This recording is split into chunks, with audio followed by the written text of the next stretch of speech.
Now.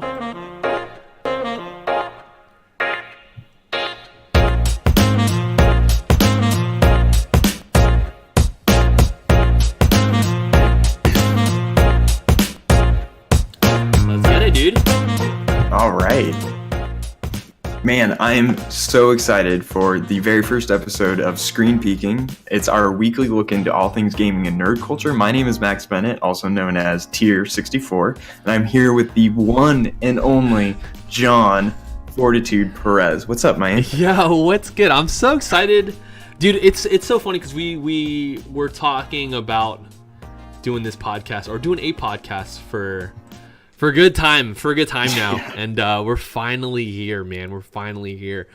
I know. How's everything? It does feel like it's been in the works for a while, but yeah, let's just had to get past some work stuff and then we're all in. Yeah, dude. Yeah. How's everything? How's life? It's been good. Yeah. Nothing too crazy. Just the same old. What's up with you?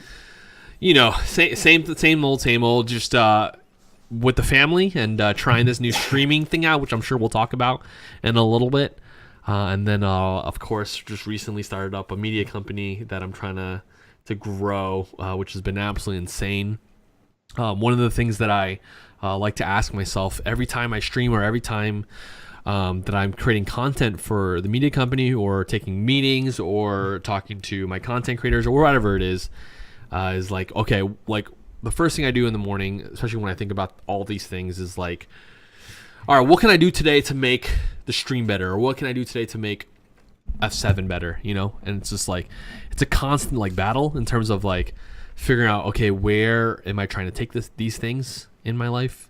But you know, we're here and we're alive and we're kicking and I think things are so far so good in my opinion. So yeah, no, definitely. I mean, and you brought it up, so I think we should just dive right in. Let's do it. Dive right in. So this podcast is actually part of a larger project that you've started, which is called F7 Media. I mean, you've done an amazing job just sort of as an individual streamer of setting up a community and really growing it. But why did you want to branch out and start up a media company, content creation, e-gaming? Like where did this crazy idea come from?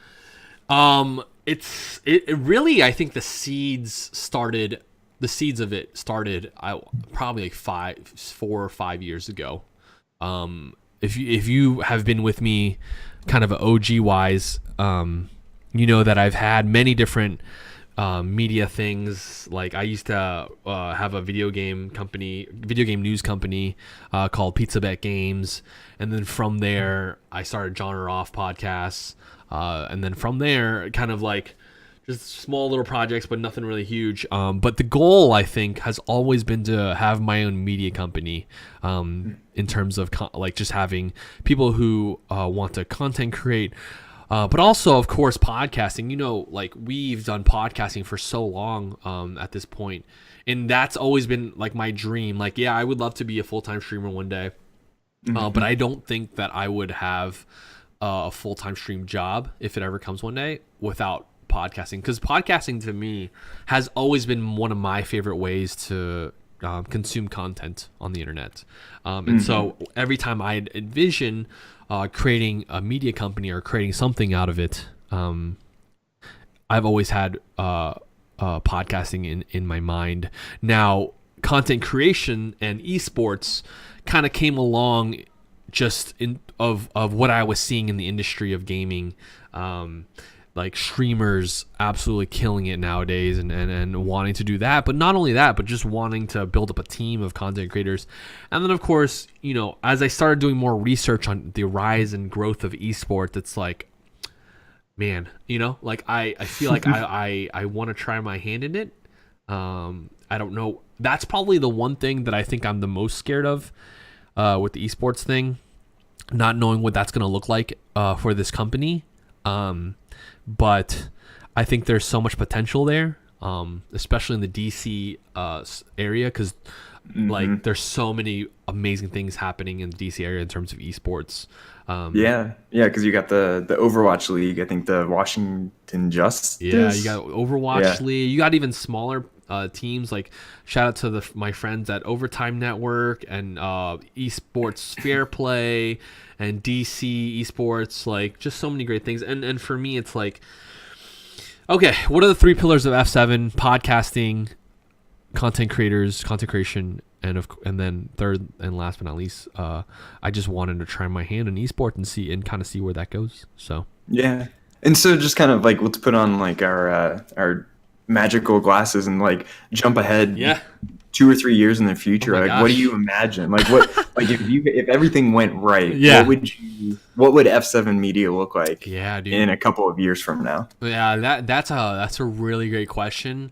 I think one of the things that I always look forward to is the future, and with any of my other projects, I've always been future oriented, in terms of just like where do I want to take my projects. I've always looked to the future and like, okay, this is my end goal. With F7 Media, it's so different, it's so weird.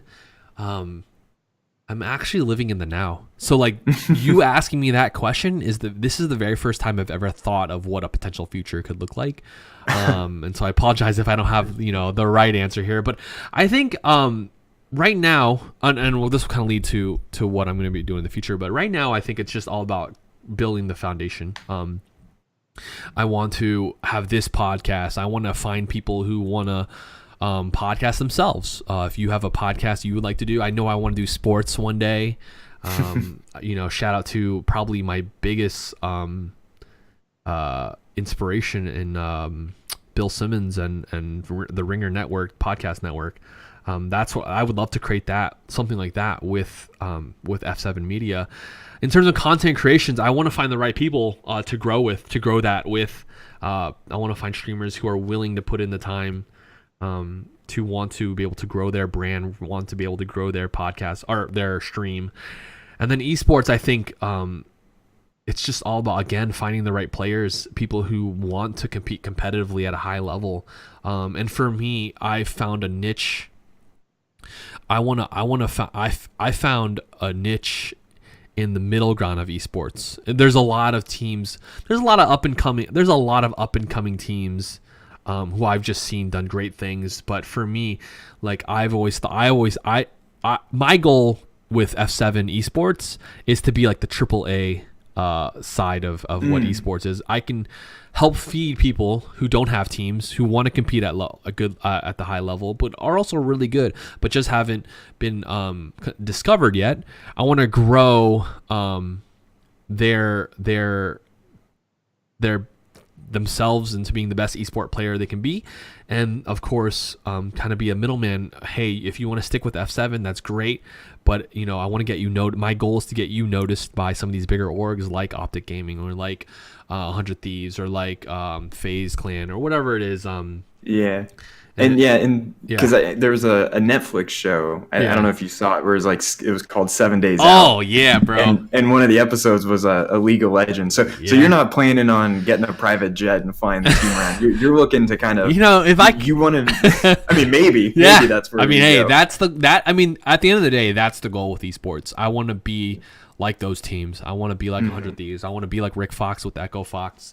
I want to have. I mean, it would be awesome to have my own League of Legends teams, my own Call of Duty teams, my own Fortnite teams. That would be a great goal. But I think that's something that I think could happen maybe in the next 5 to 10 years if I keep this up. But as of right now, it's all about just finding the players initially and helping them grow to be the best esport player / athlete they can be, and then hopefully growing the brand of F7 esports, F7 gaming, Team F7, to where they can get picked up by bigger organizations, or if they want to stay and see the potential of what F7 can be, that we can be like those big orgs.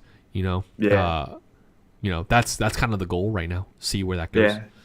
That's awesome. I mean, I'm well past the prime of if ever considering competitive gaming. Dude, I think it's a great. I think, dude, I'm like looking at these players and it's insane. Like if you look at the players who are coming up and coming right now, they're all like 16, 17, 18 years old, Oh. 20 years old, and it's like their reaction speed is on a different level where I just don't think I'm there, man. I do not think I'm there anymore. Well, These past old hands the prime. don't have it. Well past the prime, dude, of like hand-eye coordination. Well past it, dude. Yeah. Yeah. So okay. So you've got you're focused on streaming. You're trying to build up an esports team, and you've got a kind of a podcast networking forming. Like, how can someone get involved? Like, what should they do if they're like, yo, I've got an awesome Twitch stream that I'm really wanting to take the next level, or like, hey, I actually do have like competitive fingers for gaming. Like, how can they reach out and kind of get involved with F7? Yeah, that's a great question. As of right now, the best way you can do the 3 things you can do. Number 1, keep growing yourself. Keep growing yourself, your stream, your skills. Keep playing. Put in the hours. If you wanna be a streamer, like, go for it. If you want to be a competitive esports player, like, get in scrims. Keep practicing every single day. Put in the hours. Number 2, part of number 1 is continue to create content. But number 2, follow F7 on all socials, and I know I'm kind of plugging myself here, but follow Team F7 on Twitter, F7 Gaming on Instagram, and DM us. Like, if you think you have a shot, and you want to try out being a content creator for F7, or you want to try out to be an esports player for F7, or maybe you have a podcast idea that you want to throw to me. But yeah, if you just DM me, that'd be the best. I'm gonna put you through to an application. Right now I do have an open application through Google Docs for you to fill out that application formally and professionally. And once I get those applications, then I start looking at them. I haven't looked at them yet. I know we've had a couple. We just recently opened up the application to esports players and content creators. I don't know if you got to see that, Max, but we just opened that up. So if you want to go to my the Twitter, twitter.com/ I believe it's F7 team or something like that. F7 underscore team. F7 underscore media. No, team. I think I changed it to team because I just like that better. F7 underscore team. And you scroll down a little bit, there should be an application there.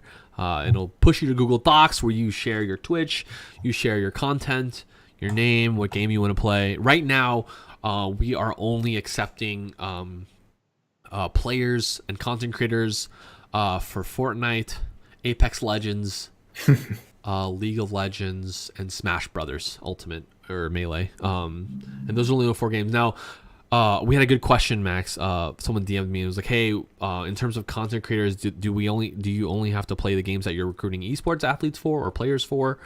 And that's a great question. I'm going to say yes. If you want to be a content creator for F7 Media / Team F7, then your main game must be one of those 4 games, either League, Smash Brothers, Apex, or Fortnite. But because you're a content creator and you can create content, it doesn't mean you can't play other games like Resident Evil or like the new games that come out. But right now, if you want to get involved in F7, maybe you want to be an esports player, or you want to be a content creator, or maybe you have a podcast idea that you would like to throw out there. Right now, just go to Twitter or the Instagram, DM me, and then I'll lead you to the application. So that's very cool. Yeah, I'm excited to see how this all turns out. Yeah, brother. It'll be fun. I hope to see some more people join us. For sure. So you brought it up. Yeah. But I'm going to jump into kind of the next topic. Yeah. Yeah. What I love is that you and I think we have really diverse game tastes, like between the two of us. Like, sure. I feel like we're always playing different games. But there has been one game that you and I have been playing a ton over the last couple of weeks, and it's some little game that some people might have heard of. Maybe. Called Apex Legends. I don't know. But if you've been living under a rock, just kind of like high level, it's the latest in the battle royale kind of genre. It's a free-to-play title released by Respawn Entertainment, better known for the Titanfall series. And then they were a bunch of they left the original Call of Duty studio. But it has taken the gaming world by storm. I think it was the first game to knock off Fortnite on Twitch when it came out. I think they already said they had something like 25 million unique users or something like that within the first couple of days, whatever. Like, the success has been absolutely insane for something I think nobody saw coming, except for like a few days in advance. There was rumors of this, Right. but I like just kind of at first, like, what do you think of it so far? And we've played some squad games. I've been playing a bunch with some of my other friends on Xbox and PC. Like, what do you think? What's drawn you in? Why do you think it's become such a big game? What an amazing story, first of all. Like the guys, I honestly forgot that they did come from the Call of Duty what Treyarch team. They're probably part of Treyarch, right? And like what an amazing just story. They go ahead and make Titanfall, which is just like already I've heard is an amazing game in its own right. Completely botched the release date. I think they dropped right when Call of Duty and Battlefield came out a couple of years back. It was split right between the two of them. Oh my goodness. But if you look at, and then what they did this time, which was just amazing, and I think honestly, I think that's why content creation and streamers are so big nowadays. It's like a lot of people don't like to say that, and I tweeted this. Like it was kind of I like to tweet hot takes, from time to time. They're like I would say they're hot take. They're like mild. I'm gonna say my takes are a little bit more mild than hot, I would say, but people don't like to say this. But I'm gonna tell you guys right now, like popular games, can live and die by who's streaming them on Twitch or how many are streaming on Twitch. And like a lot of people don't like, 3 years ago, 2 years ago, that might have not been the case. But I think now it's absolutely insane. And what Respawn did, if you don't know, is that they brought in all the biggest streamers to play the game early. They literally flew them out to, I believe they're in, I think they're in North Seattle, bro. Respawn? They're down in California. Oh, California. Okay, they brought all the big streamers out to play the game. They sponsored them, so it was an ad. Like people had to say ad and stuff like that. But that is the reason why this game is so big. The game is great. Don't get me wrong. Like I'm absolutely loving it. Gameplay is good. Other than the crashes for people, it's been so good. But to me, the way they pulled this game into it's almost like they were like, this is going to be a huge game and we're gonna force it. Number one, we're gonna get all the biggest streamers that you love, Shroud, Dr. Disrespect, all the Fortnite guys they brought in. We're gonna sponsor them and have them play the game and talk great about the game because we know the game is good.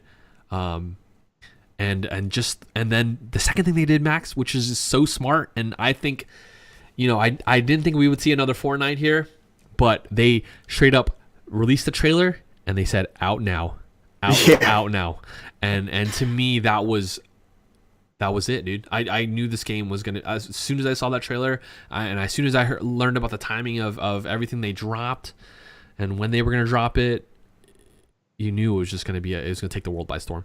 And the game is good. And the game is good. So there you go. Yeah, and that's the thing is, it's like, they did the whole streamer thing. I don't remember what EA's program is, but they have an actual program. And like you said, they dropped a trailer and it came out, but all that doesn't matter if the game isn't very good. Exactly. And that's the thing. It's a really, really good game. Like they took kind of it feels like someone at Respawn like a year ago, they sat down and was like, what are the good parts of PUBG? What are the good parts of Fortnite? Yeah. And then we're like, what are the bad parts? And they kind of set those aside and they just kind of picked and chose what they wanted. And then they mixed it with what is already an awesome core game in Titanfall. Yeah.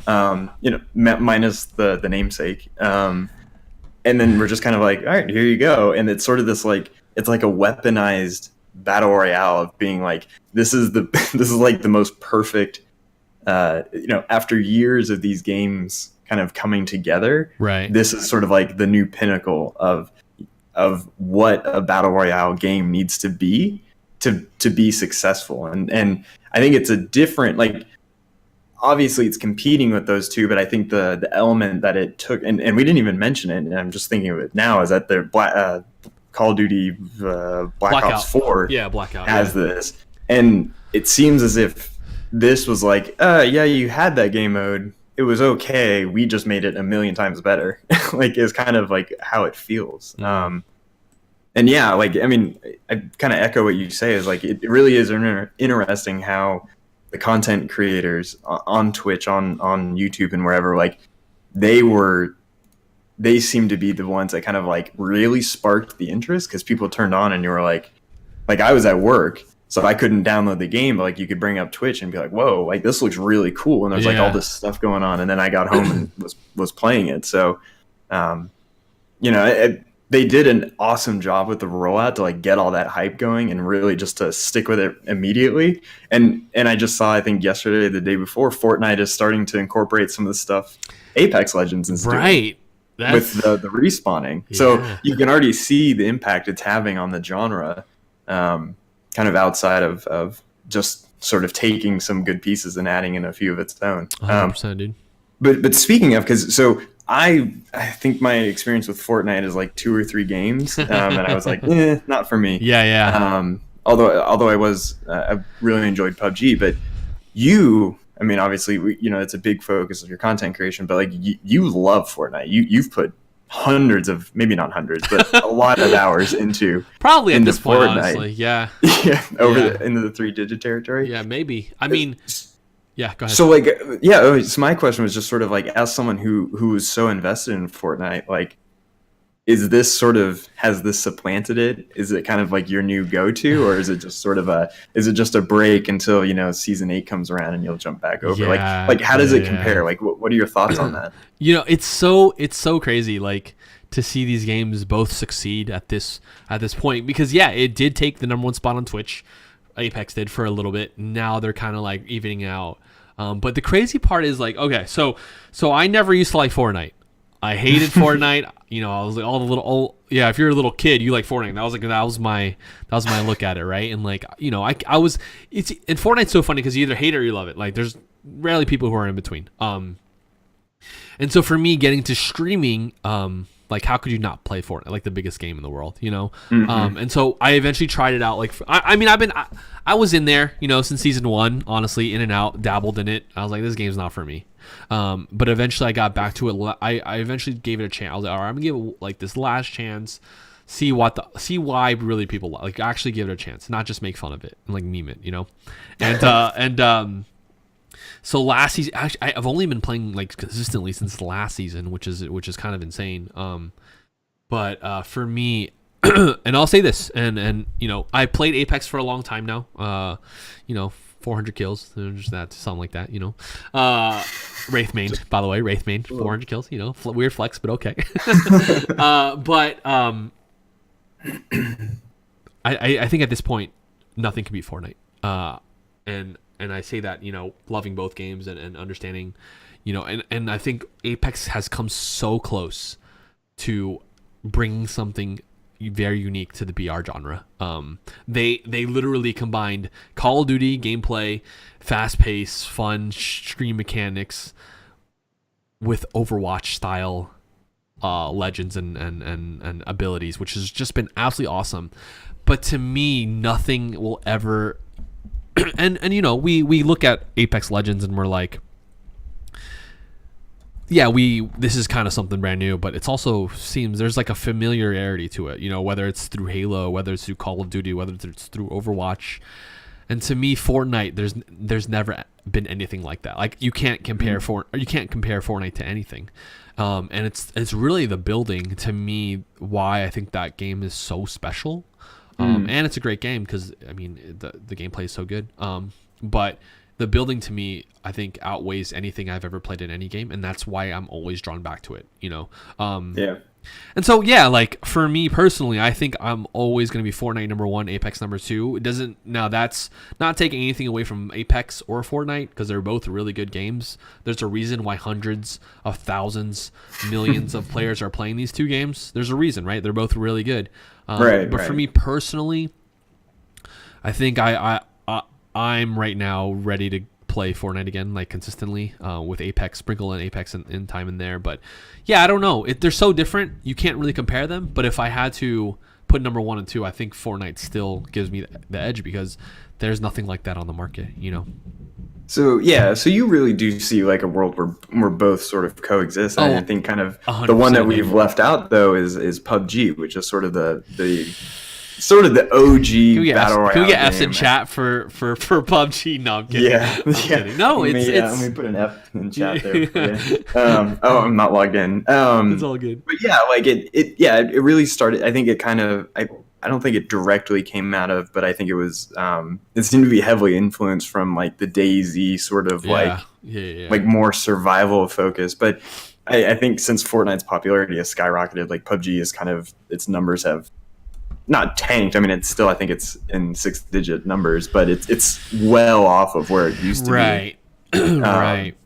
And it feels like kind of like what you were alluding to is like, if it's going to permanently pull from an audience, it feels like it would be the PUBG group versus the Fortnite group. Like I think I think Apex Legends will pull from both, but it seems like PUBG is going to be the bigger loser.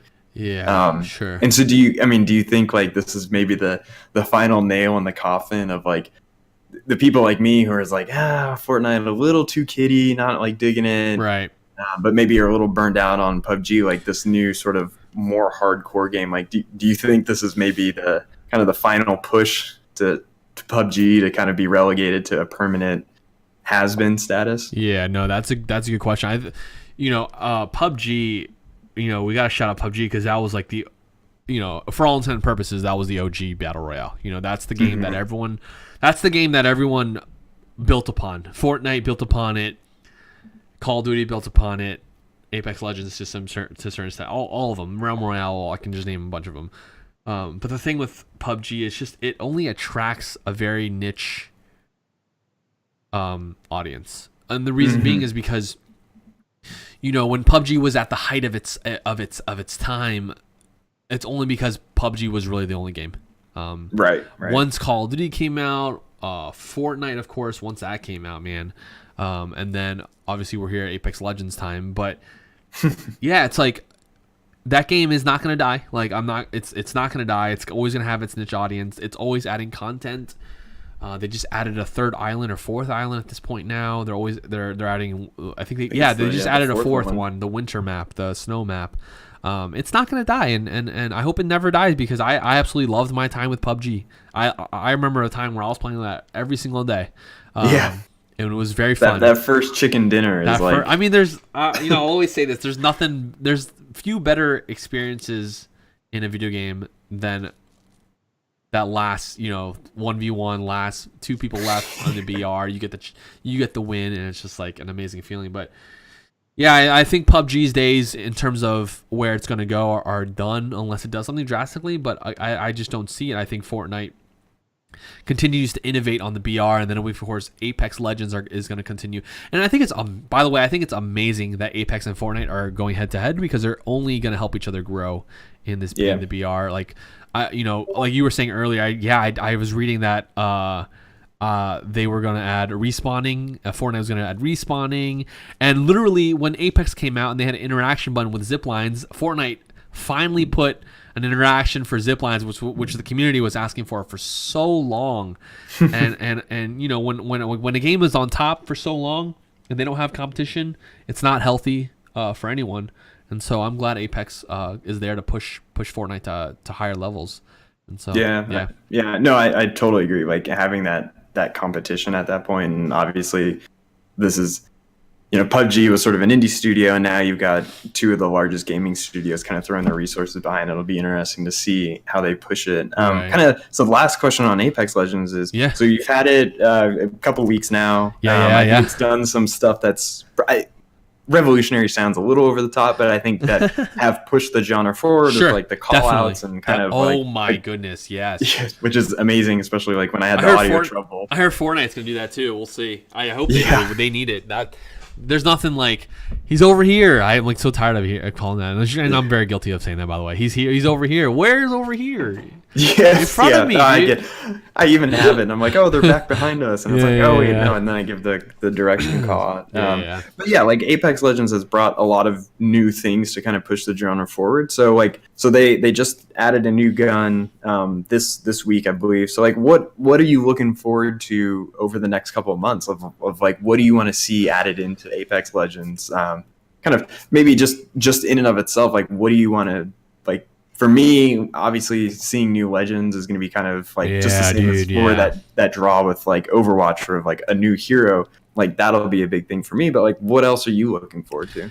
No, yeah, let's start there. Like, I remember playing Apex Legends for the very first time, and I was saying, I was already saying this has so much potential. Like the way they can add legends.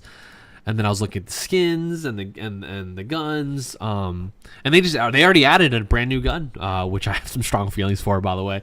But to me, what I want to see out of Apex Legends is I want to see Respawn support this game like Epic Games supports Fortnite. I want to see them consistently updating the game, consistently changing the meta if it's bad, consistently improving upon what they've already built. That's what I want to see, number one. Number two, I can't wait for seasons to come because I can't wait for there to be ways for us to unlock skins other than crafting or buying. I can't wait to see us doing challenges every single time because that's one of the things I love Fortnite so much. It's because even if you're not good at building or shooting, you could still have a really fun time doing those challenges. Whether it's, hey, go over here and dance on this thing, or do a time trials airplane run, or loot 7 boxes. It's just like little things for us to do other than let's go find some like killing people. Like no, like don't get me wrong, you know, nothing's better than wiping a whole team out. But it's really cool when these battle royales have mini games within a big game for us to do and challenges for us to do. Yeah, no, yeah, I agree. That sounds the idea of seasons is a good one, and yeah, next like month? I said, I mean, I think I feel like I've heard that they are. Yeah, I next month. I don't have any of the information. Oh, yeah. Awesome! So March, yeah, so season 1 starts in March, I believe. That's what they already announced. So awesome, yeah. And then I guess the other, just one thing that came on, and I don't even have the notes, is do you know if there's going to be an esports scene spinning up, and is it something that F7 is looking at, or is that kind of focused on Fortnite for now? Yeah, I hope so. I think that Apex has a potential to do esports. I think, the problem with Fortnite is the esports part of it hasn't been very great. They've held tournaments and they've done really cool things with it. They have the skirmishes, which is just like a mess in my opinion. And now they announced the Fortnite World Cup, which is going to be super interesting. $100 million prize pool, by the way. Oh my god! Yeah, if that's not going to get your attention. By the way, shout out to our Fortnite esports player, our only esports player, my brother Jeremy Perez, who's by the way, amazing at Fortnite. Like, we're gonna get him up and running, but and I don't say that lightly, by the way. Like he scrims every single day with all the pros. He's been like many of the pros in a lot of scrims, and he will be competing for the Fortnite World Cup, which is online qualifiers, which is kind of insane to me. But anyway, I digress. Apex, I think if what Respawn needs to do is they need to take care of if they want to make it an esport, they need to take care of it. PUBG had so much potential, and they did some really cool things in the esports realm. It's just battle royales. A battle royale to me is just really hard for that to be an esport. It's just, I don't know why it's so hard. You know, League of Legends, if you look at that, that's like the biggest esports game in the world. It's so easy for them to do it. Where battle royale, it's been a rough road. I think part of it is because it's uncharted territory. MOBAs has been a video game genre for I don't know how long, dude. 20 years at this, maybe more. You know, Max. Oh yeah, since I mean, whenever World of Warcraft 3 came out. Yeah, it's like 30 years at this point, right? Yeah. But battle royale is such a new genre; it's hard to pinpoint how they can make this esport. Hopefully, Apex can do that. I think if Apex takes care of it and really comes up with innovating ideas and how to make it an esport, then I think they'll be okay. But yeah, I would like to see it become an esport, just like Fortnite has, so we can be competitive in that as well.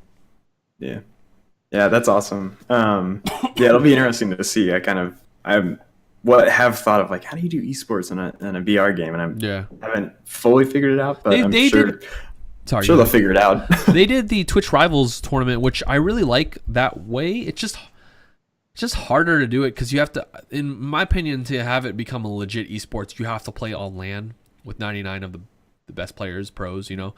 The way they did it on Twitch Rivals, which I kind of like, but it's a lot of RNG, man. Because what they did is they had 2 teams, and whoever gets the most kills after a certain amount of time, and wins count for points as well. But yeah, it's just tough, man. Like the way they have to do it is just you have to do it like Fortnite does it. You have to get all the pros on LAN, in person, and that's really the only way. But I don't know. Yeah, it's gonna be interesting how they do it.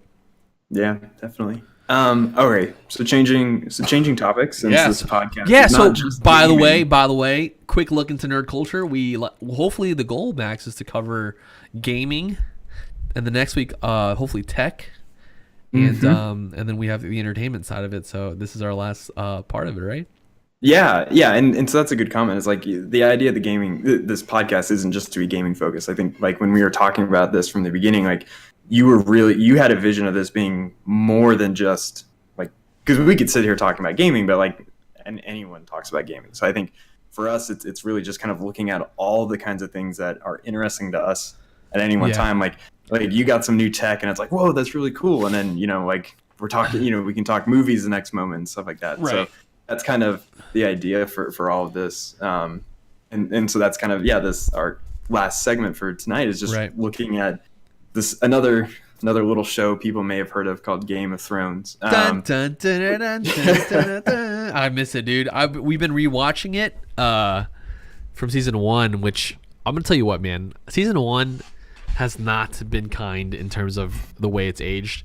Although it is cool to kind of see the seeds being planted for what's gonna go on this season. But it's just like I'm like ready to get to like season 4 and 5, 6, 7. I'm ready. Yeah, I know. I mean, I remember it was like at the time it's so amazing, but like I think when I finally got my wife hooked on it after a couple seasons, I think we were 2 or 3 seasons in at that point. Like, even then I was like, oh yeah, it's like you can see how it got its legs in later seasons. The funny story here is, in a little bit of history, is Game of Thrones was actually, I think at least my like real first foray into podcasting. Bro, that's right. We had the Ice and Fire cast. Yay. R.I.P. dude. R.I.P. Yeah. We leave it. It's a memory of kind of our first little dipping our toe into everything. But I mean, with only one season, there's only 6 episodes, even though they're like an hour and a half long. I don't think we'll be resurrecting the Ice and Fire cast, but I still want to talk about like what the conclusion is going to be for this. Like, I mean, it'll be almost 10 years. Wow. Because I think, let's see, it came out final year of college, so it's 2011. So like, wow. So 8 years. 8 years. Yeah. But yeah, like, I mean, this final season, and it's actually hard to imagine since it feels like it's been gone so long, it's just a little over a month away. It's middle of April. Like, how are you feeling? Like, are you starting to get hyped up for it, or is it, a little too far away still? They just recently threw up the newest trailer, right? Like the one with Sansa, Jon, and Arya in the tomb. What is it called? The crypt, right? They've done a few teaser trailers that like they've kind of either like trailer specific footage or whatever. But yeah, like we're still. My theory. It's 9:00 while we're doing this, but my theory is I think tonight is the season finale of True Detective. My theory is it's gonna come out soon. Now that this is over. There's a new trailer coming out soon. That's my theory. There's nothing to back it up. Yeah. I hope they don't release anything. I don't want to see anything about season 8. Right, season 8. To me, it's like just like I'm ready. Personally, I'm ready for it, man. Like I'm excited. I haven't had a show like this in terms of the scale, and reality of it. But for me, I'm just excited, man. Like I can't wait for season 8. I think it's gonna be. It has to be amazing. I'm hoping it's going to be amazing. It's very uncharted territory. This is going to be Weiss and what's the other guy's name? Benioff. This is going to be Weiss and Benioff's ending, not George R.R.'s ending. So it's going to be interesting kind of seeing where that, kind of the drama of that already, and seeing where that goes. But for me, dude, I'm very excited, man. I think the problem is just, I don't think hype levels are not at all time high right now. It's still a little bit out, and there's so many things coming out in different nerd culture stuff like gaming and stuff like that. That's going to be before that. But I'm sure once, mid-March happens, end of March, it's going to be full on hype mode for sure. Yeah. And so the Ice and Fire cast was dormant for season 7, so I don't It think I got all of your yeah. thoughts. But like, so what did you think? And you touched on it for a second there too. I need to Season 7 rewatch it. was I need to rewatch it, man. there's like, It's been 2 years since I watched it, dude. It's hard to believe how long it's been. Right. Like having that much of a I'm trying to think, there's another show. Oh, it's The Expanse. I'm a big fan of The Expanse, the book series and the TV series, and they have a big gap too between season 3 and season 4, and I think Westworld as well. Like it's becoming a big new thing now. Yeah, it is. Yeah, but, I dropped off of Westworld, by the way. Oh yeah, it got really complicated. Yeah, that's a whole nother. That's why I'm not a topic. fan of that show anymore. There's some shows where I don't mind thinking, but it's just like you're just trying to like make me think like way too much, and I don't watch TV shows for that, So just a medium level of thinking. Right, exactly.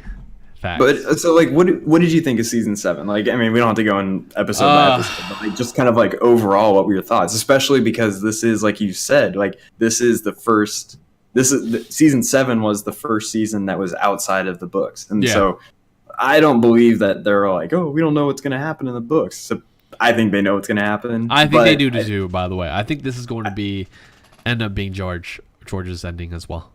Yeah, I just have a hard time imagining them being like, oh, we're just going to go totally do our own thing. Right. Unless he doesn't know. And that's what they mean. Like when they don't know, it's because this could help out RR in the end. He's like, okay, now I have my ending, Rick finished that last book. RR. He can go on Reddit and be like, oh, they didn't like that part. Let me cross that out. Oh my goodness, yeah. But yeah, like, what did you think of season 7? Like, what was your thoughts on that? Oh man, I don't. It's weird. I remember moments, but I don't remember like the minutia of it. So I do remember, obviously, and we're gonna get into spoilers here. I do remember the wall. A little bit of the wall coming down. I remember the White Walkers getting past that. I remember the Ice Dragon. That was season 7, yes? Yep. I remember the Ice Dragon. That was amazing. Like that was pretty insane. What else do I remember? I remember the meeting between Cersei and Jon, and that was season 7 as well. Mm-hmm. And how she's basically like gonna mess over everybody, but I don't know how she do that. And I remember Jon and what's her Daenerys, very very Targaryen scene, I would say. And then we learned the truth about Jon, which was a really great moment, with Bran being back, which was so good because we didn't see him in season 6 at all, and his vision of who Jon's parents were, which we've been we've known for a while, just hoping to confirm it on the TV show and canon. But dude, now that I'm remembering all these moments, like I'm so excited to see what the finale of it all is, in terms of. And I think that's the one that always sticks with me is like, there's all these other things of like, I mean, either the White Walkers will win or not. Like there's kind of like some stuff, but like the one that sticks with me is like. So this is where I'm confused, because the ultimate Game of Thrones move would be that no one ever finds out about Jon. Outside of we know Bran and Sam know. Oh but my goodness! Somehow, if like that news never got to someone else, now I feel like it'd be super frustrating. It's gonna happen. Dude. It would be the most Game of Thrones thing to be like, we've killed off all your main characters, and now here's the big secret. And it's never going to get to him. Right. And he's like, but I think to me, that's the thing I'm just like most curious. I'm like, just how are you going to resolve it? Right. Yeah. What is it going to do? Yeah, 100%. I don't know. I have so many. I think as Game of Thrones fans, we always have more questions than we have answers. Yes. And at this point, last season, all the answers have to be on the table. If they're not, it's not going to be good. Fans won't be happy. So, I'm sure Wise and Benioff have figured that out. This is the last season to answer every single lingering question that we have, and for me, that always starts with Jon and what's going to happen with him and Daenerys, which is kind of funny, but Dude, I'm ready, dude. I'm excited. I think we're gonna have all our questions answered. Sorry, excuse me. But it just depends on how they do them. I think, which is the biggest key. Yeah. How are they gonna lay it all on the table? With an hour and a half episodes and only 6 episodes left, they have to go all in. It's we look at previous seasons and we're like, okay, they're taking it slow, they're character developing. No more of that. No more. It's just head first into the finish. And like, I feel like they did kind of get the hint with, like, I think at the beginning of season 7, they were like, oh, the sand snakes, they're dead. And like, they just like cut them completely out. Like, oh my gosh. So I think they maybe kind of know where it's like, we need to start, unlike Martin, like they know they need to start kind of bringing things back in. But season 7 was so interesting because it was unlike any other season we've ever seen, where they just went all in. They were going 100 miles an hour. Arya Stark comes in and kills Walder Frey off the bat. She's already across the what is it called, the Narrow Sea. She's already across the Narrow Sea. Daenerys is on a boat. Like we've never been here, and so I think season 7 was definitely a prelude to what's going to happen in season 8, which is just go all in and go 100 miles an hour and don't stop. Yep. Yeah. I'm excited, but so I think that's about all we've got time for this week. Yeah. But before we kind of wrap things up, I like, what have you got planned this week? Like, what are you playing anything new? Or are there any streams we should be watching out for in particular, outside of like just your normal schedule? Like what's coming up? Yeah, should be streaming. I mean, my stream schedule is always on twitter.com/fortitude, FOR7ITUDE. And so I usually stream on weeknights around 10 p.m. Monday, Tuesday, Thursday, and Friday, I believe, is my stream schedule, 4 days a week. But you can always follow us on Twitter and Instagram at F7team on Twitter, and F7_gaming and team F7_media on Instagram. Like, that's a lot of stuff. But if you just go to my Twitter, twitter.com/fortitude, you can find all of us here. But no, it's just gonna be playing more Fortnite and Apex Legends this week. I don't even know. I honestly haven't even. It's weird to play games as service because you kind of just forget about other games that are coming out. I know Anthem just came out, which I completely just said, I can't do it. I just absolutely can't do it. But I will be playing The Division whenever that comes out. That's probably my next new game I'm going to be playing. Other than that, going to be playing some more Fortnite, some more Apex, some more Tetris Battle Royale. If you haven't heard of that one. That was a lot is that a Tetris 99? Yeah, Tetris 99. It was a lot of fun. Yeah. I played it last night on stream, or Friday night on stream, and dude, it's crazy. It's absolutely insane. But I promise to do a lot of more single player games on stream as well. So, and then of course this week just continue to work on F7 and see where we go. I'm already excited for next week's episode here on Screen Peeking. Yeah. So just follow us and. But for all the new stuff, just follow us on all the socials. Keep up with what we're doing. And like you mentioned Anthem, that's been kind of the game I've been playing. Probably to be able to talk a little bit more about it. We'll have to get your thoughts. Episode. Yeah, we'll have to get your thoughts soon. Yeah, it'll be interesting. And then I just got The Division. Yeah, it's tough. There's a lot of games coming out. Yeah. But yeah, no, I want to thank everyone for listening into this first episode of Screen Peeking. We'll be back next week. I think we'll probably nail down what the schedule will be pretty soon. And we're just going to take another dive into everything nerd culture. 100%, dude. In the meantime, just be sure to like and subscribe. We'll be up on iTunes soon enough. But we're on SoundCloud if you want to listen on there. And yeah, just give us a follow on Twitter at F7_team. And like I said, all of the links will be there. You can find everyone's accounts, and then obviously if you're here, you're already there, but be sure to give a subscription or a like or whatever, follow to Twitch Prime subs, guys. Prime subs. All right. I'm a little out of the lingo for it's all Twitch. good. I was like, yeah, just click the button so they're green. Click the button, dude. Click the buttons. Yeah, if you like anything on stream, hit the follow button. Follow button is a free and easy way to support us. Use your Twitch Prime subs here on twitch.tv/fortitude. Max, thank you so much for episode 1. Appreciate it, man. Yeah, awesome. Yeah, had a blast. Until next week. right, see ya.